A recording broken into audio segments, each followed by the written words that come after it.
It was midnight on the dot when I woke up to a feeling like I was being watched. The only thing I could remember of my dream was that it had been a nightmare, but nothing about what kind of nightmare it had been. I put my phone back down, determined to fall back to sleep. But after a few minutes with my eyes closed, I could no longer ignore the feeling that there was somebody in the room with me. I turned on my phone's flashlight and used it to illuminate every corner of the room until I was satisfied that I was as alone as I should have been. Eventually, I managed to fall back to sleep. In my dream, an old man followed me up the stairs to my apartment with a radiant smile on his wrinkly face. I couldn't place him, but was sure I had seen him before, once or twice. As soon as I stepped inside, I woke up. I felt groggy and had the beginning of a headache. I picked up my phone to check the time. No wonder the sleep hadn't refreshed me. It was only 1:11. I turned to face the wall and closed my eyes, drifting back under when I heard a faint ting. Not the doorbell, not the microwave, nor any other sound customary to my apartment. It had a distinct ring to it, almost musical, but it was just that one ting. I decided it wasn't important and closed my eyes again. This time, I dreamt of the same old man sitting at the foot of my bed, with that same smile that now made me ever so slightly uneasy. Slowly he stood up and began to move closer, both of his skinny arms extended and his bony fingers spread out. There was no telling whether he meant to hug me or strangle me. I snapped awake, disoriented. The feeling like I wasn't alone was even stronger than before. The time was 2:22. I had just had enough time to see that when I heard the ting again, now louder. I stopped and listened, barely breathing. After a couple of seconds, for all I knew, exactly 2, it came again, and I realized what it was. A bell. What kind of bell? I wasn't sure, but there was no doubt about it. 1 ring after 1, 2 rings after 2, I thought, unsure what that meant, if anything. The uneasy feeling like someone else was in the room trickled its way back, giving me shivers. But everything in the room was as it should have been, and I was too tired to get up to even shut the door, as if it would do any good in the case of someone breaking in anyway. Not that I believed for 1 second that anybody had actually broken in. It was harder than the first 2 times, but eventually I was dreaming again. Another nightmare I couldn't remember. I wasn't surprised when I saw that the time was 3:33, but it was still unnerving that I had woken up at such regular intervals. A low humming sound throbbed somewhere, either deep inside my head or somewhere far away, and my eyelids weighed a ton. If this continued, I'd be as good as useless at work tomorrow. Ting! I flinched a bit, then remembered the bell ringing when I had woken up before and told myself it had to be my imagination, that it sounded much louder than before. If I wasn't so tired, I might have gotten up to check if there was a bird with a bell tied to its leg on the balcony or something. That was the only logical explanation I could think of. But I was too tired, and so I simply closed my eyes. Then, it came again. Ting. No doubt about it this time. It was louder, which meant it was closer. Ting. Then, silence. It didn't take long before I found sleep. The room felt colder than before, and there was movement in the corner. I reached for my phone, intending to use its light to expose the lingering sleep image for what it was, and saw that it was 4:44. The crouched shape moved ever so slightly closer, and I could hear breathing. Raspy, wheezing, its pitch drifting up and down with every inhale and exhale. I shone my light on it, and for just the blink of an eye, I could swear I saw a person. There wasn't enough time to tell if it was a man or a woman, young or old, or anything else except that it was wrong. The bell sounded.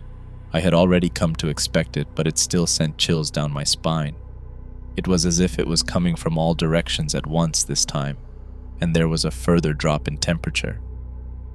As soon as the ting of the bell rang out, another followed. The air grew ever colder. After the 3rd ting, it was as if I had left a window open.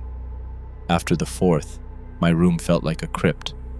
Shapes moved in the corners of my eyes as I sat in bed and listened to the bell, but whenever I turned my phone's light towards them, there was nothing there.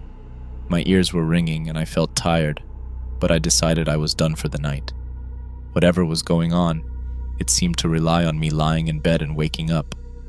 0 o'clock, 1:11, 2:22, 3:33, and now 4:44. But if I got up, I wouldn't wake up at 5:55, as I was sure would happen if I stayed in bed. I threw my legs off the bed and stumbled for the light switch. Click, click, click. Nothing. No, not nothing, but only the faintest flicker. I looked up at the ceiling, confirming that the lamp was almost out. It had been just fine before I went to bed, but it had been some time since I changed it. I couldn't remember how long, so I told myself not to panic. These things happen. The timing was just a coincidence. It had to be. No matter, the living room had several lamps, and there was no way all of them would be out. I stepped past the threshold. It was even colder. Creak. It came from my left, but that was as far as I could narrow it down. It could have been the kitchen, the bathroom, or the foyer. I stopped to listen. There was a faint shuffling and what sounded like choked breaths. Wherever it was closer to the entrance than I was. If I wanted to make a run for it, I'd have to go past whatever was making that noise, and that was the last thing I wanted. As I reached for the light switch, my heart raced. What if it doesn't turn on? Rationally, I knew I was still groggy enough from my interrupted sleep that I wasn't thinking clearly, but I was sure all the lights were out. It was ridiculous to jump into that conclusion, and I was well aware of that, but click, crack. I was nearly blinded by the flash of light from above as the lamp went out and then sizzled smoke. But in that split second, I saw what was making the shuffling and choking noises, and my heart sank. Crouched in the foyer, dead center between the kitchen and bathroom, was a figure that looked like it had crawled through broken glass. It was bent over, facing away from me. What was left of its skin was pale and bruised, its long hair matted onto its bony shoulders and its ribs poking out. One thought, one word, repeated itself over and over in my head. Ghost. The rational part of my mind, by then drowned out by the irrational, still tried to scream at me that it could just as well be an intruder. Nothing more than a homeless person, but I knew better.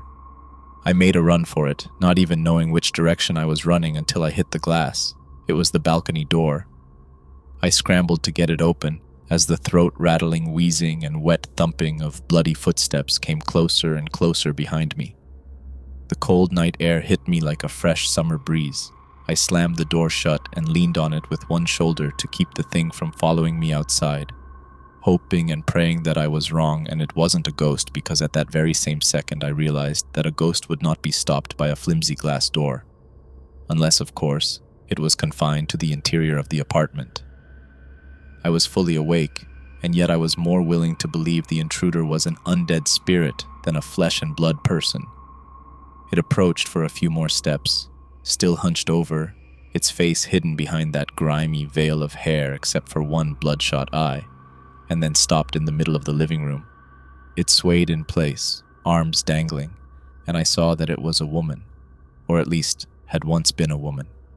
She looked at me, tilting her head, dirty locks of hair slipping off to reveal a face that may have once been beautiful, but numerous ragged lacerations ran down to the bone through festering flesh.